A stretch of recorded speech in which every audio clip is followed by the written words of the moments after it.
Jy behoort nie aan jouself nie, jy behoort aan God.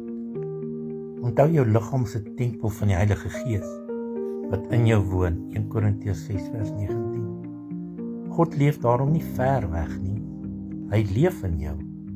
Jy is nie net geskep deur God nie, jy is verenig met hom en sy lewe is nou in jou.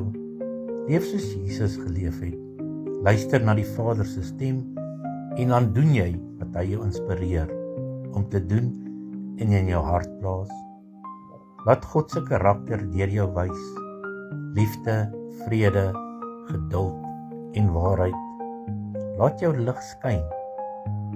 Alles wat jy doen, doen dit vir God. Onthou jy sy tempel, sy eiendom en sy lig in hierdie wêreld. God leef in jou. Leef dit elke dag sodat mense Christus in jou kan sien.